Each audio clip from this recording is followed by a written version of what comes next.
right, so we'll move on to Speaker Mike Johnson. Democrats' inflation legacy, 4 years of price hikes that devastated working families. President Trump and Republicans are cleaning up the affordability crisis Joe Biden and Democrats created. And the Democrats' inflation legacy, 4 years of price hikes that devastated working families. Joe Biden may no longer be in the White House, but American families are still living with the consequences of his economic failures. President Biden presided over the worst inflation spike in 40 years, driving up the cost of food, housing, transportation, and necessities, and left working families struggling to keep up.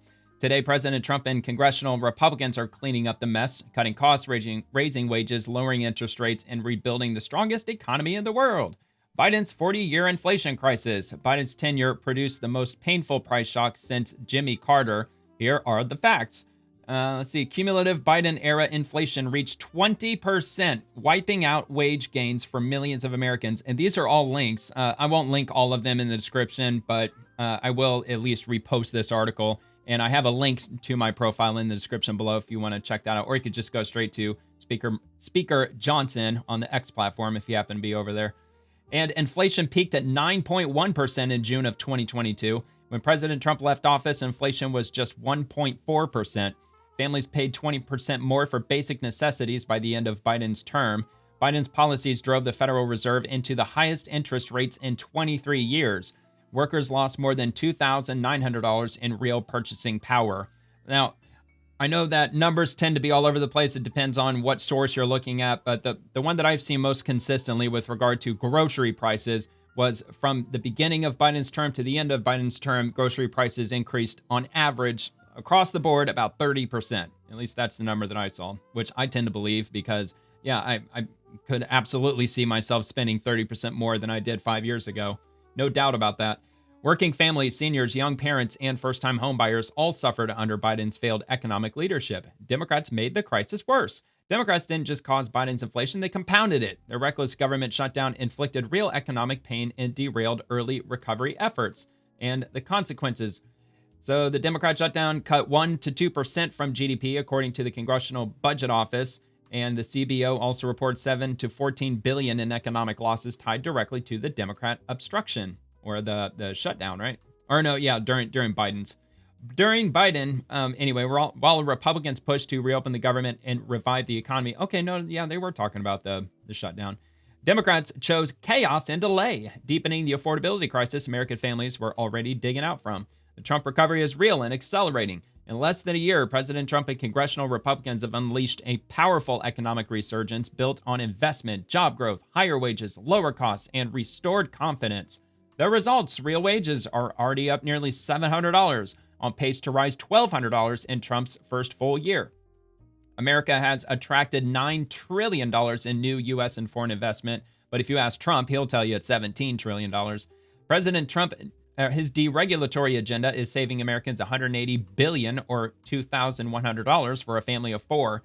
And again, these are all links. So I guess... Here, let me just see what this one does. So 700, just curious as to where it goes from the White House. So it's a .gov website. Like back in my schooling days, they told us a .gov website is an absolutely reputable source to use. So if you're writing an essay or anything like that, using a .gov source is pretty ironclad. So yeah, so we're making big progress on prices. We'll keep working to make sure everyone benefits. So yeah, so then they've got the details lined out there. So I don't know if all of these go to the White House. That one goes to the White House. That one does too. I'm looking at the bottom left corner. Whitehouse.gov. So yeah, maybe all these are from the White House. All these links. No, that one's from X.com. Okay. Not a great source. That one's X.com too. Inflation. Fred.stlouisfred.org. That one's legit. X.com. Okay. Ways and means.house.gov for that one. And that's the same place, Ways and Means, and whitehouse.gov. So, yeah, the ones from x.com I'd probably take with a grain of salt, unless whatever link that, or whatever it's saying on that X post, if it does link to something reputable. I don't know. But anyway, yeah, so this, again, it'll be reposted if you want to take a look at it.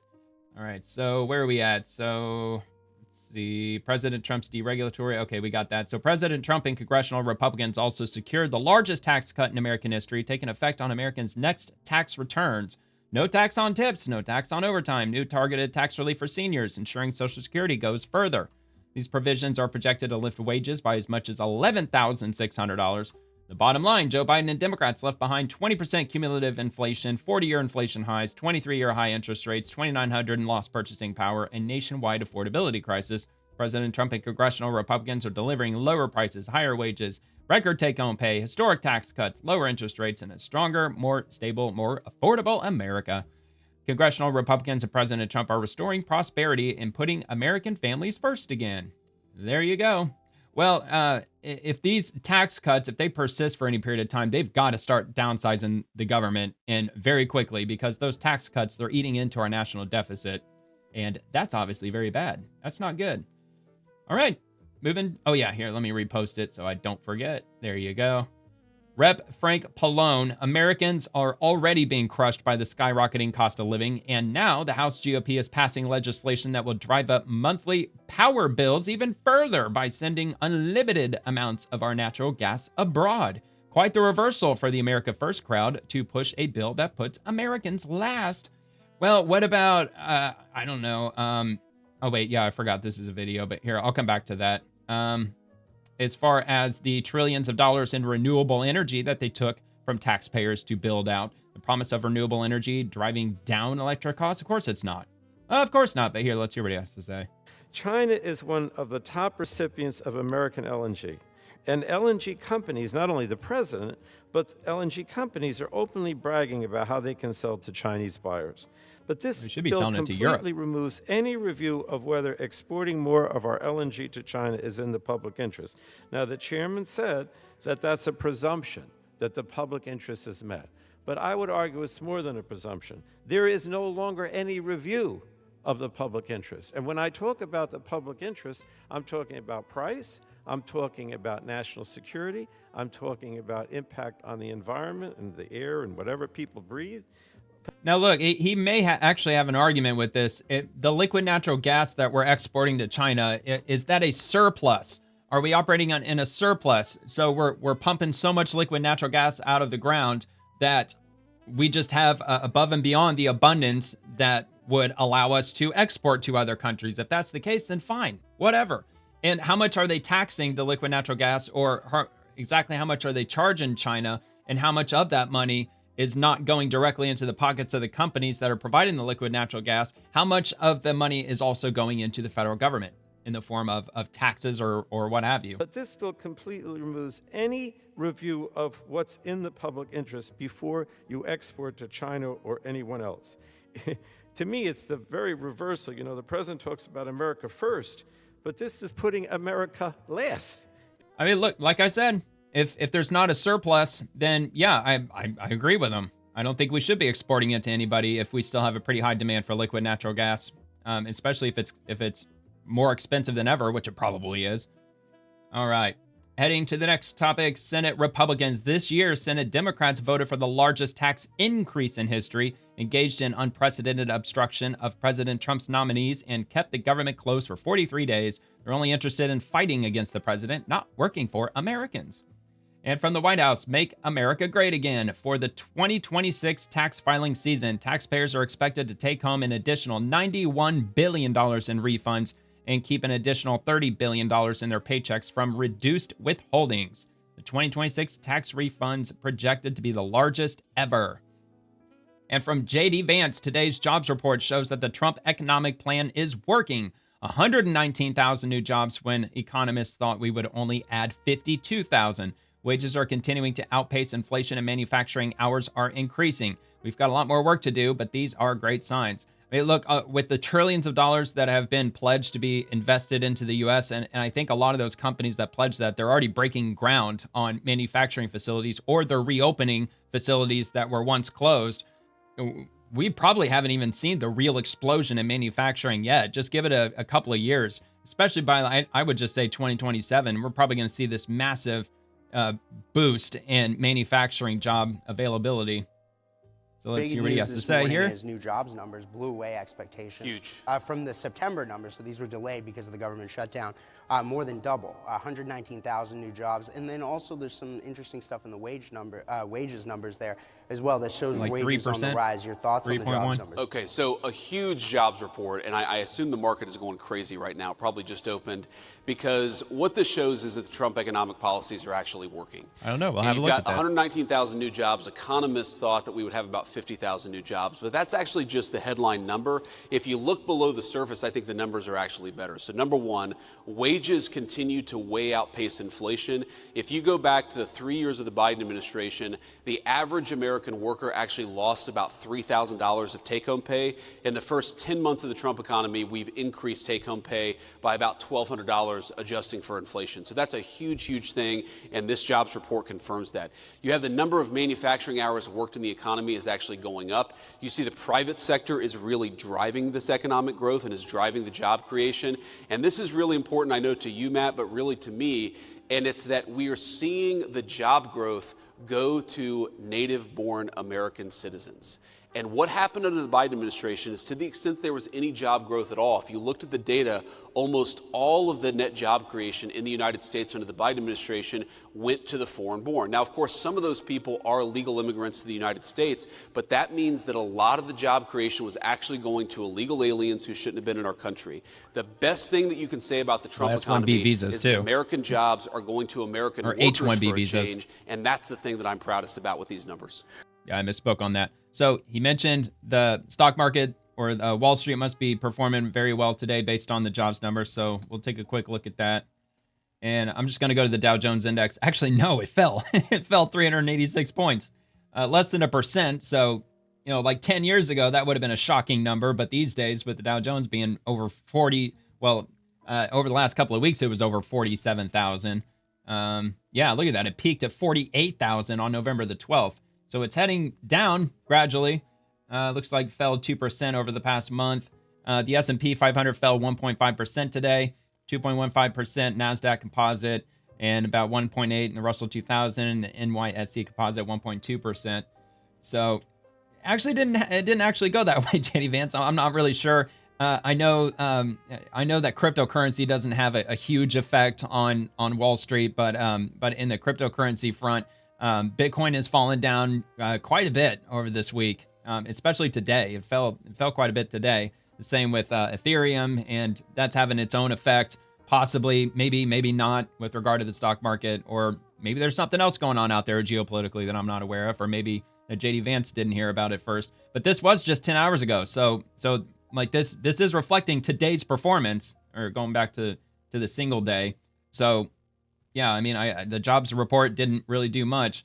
And NVIDIA yesterday, they reported higher than expected earnings, which they expected to boost their performance of Wall Street, which obviously that didn't really do that either. So I'm not really sure what's going on with that. Anyway, so I got one more from VP Vance.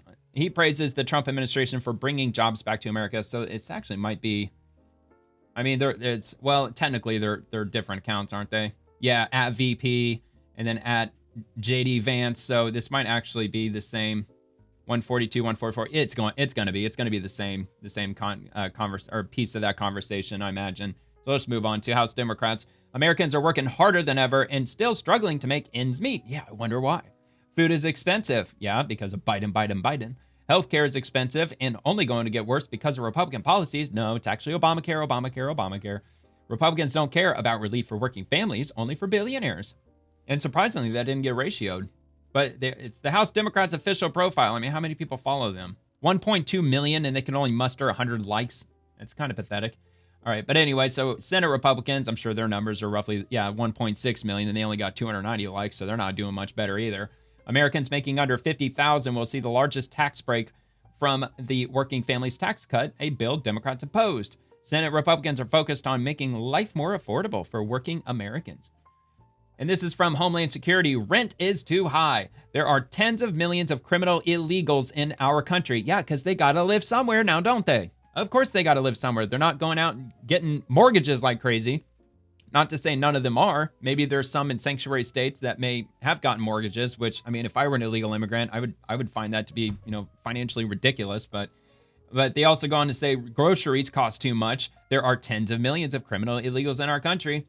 There aren't enough jobs. Tens of millions of criminal illegals. Women don't feel safe walking down the street. Tens of millions of criminal illegals. Traffic is terrible. Same thing. Healthcare is too expensive. Welfare spending is through the roof. I can't afford a car. I can't afford a house. Many problems, but there's only one simple answer. Get the tens of millions of criminal illegals out of the country. And Rapid Response 47, VP, is this going to be the same one again? Yeah, I think it's going to be the same. Hold on. American people get crap healthcare. Oh, maybe not. Here, we'll just take a look and see. They said, we really want to address the healthcare problem. Okay, yeah, it is a different part. Confronting the American people. The president said, well, absolutely. We agree. We want to address the healthcare problem confronting the American people. In fact, you people screwed it up with Obamacare, the Unaffordable Care Act.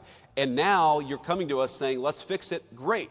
Let's fix it. And then not only are they saying that, they're saying it's your fault, Republicans. Let's fix it. I think they were kind of caught off guard, and they're like, well, but we want the fix before we're willing to open up the government. No, they don't want a fix, dude. They want a Band-Aid on a broken arm. They just want to keep passing these tax subsidies or these tax credits that they had been implementing basically since Obamacare first started. And they just want to keep rolling that ball on down the hill forever and ever. Meanwhile, premiums just keep going up and up and up. That doesn't fix it. Just throwing money at the problem isn't going to fix it. And the president was like, that's like 3 days from now.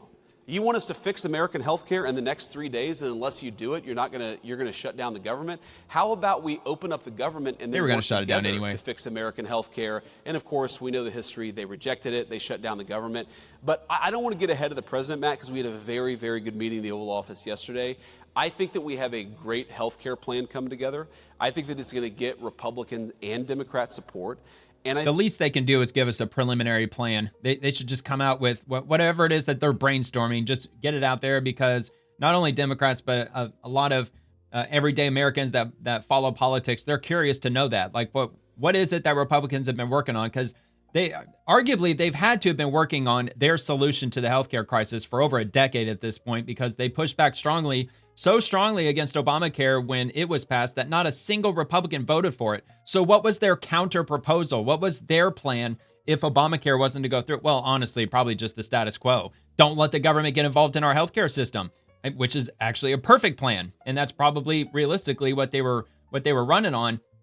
But in the years since, after Obamacare got fully rolled out and implemented, what have Republicans been putting together as a counter proposal to the American people with regard to our healthcare system? They've got to have something, at least something that's been sitting up on the shelf collecting dust for again, like a decade, if not longer than that. I think the president, look, right now, the American people get crap healthcare and they pay way too much for it.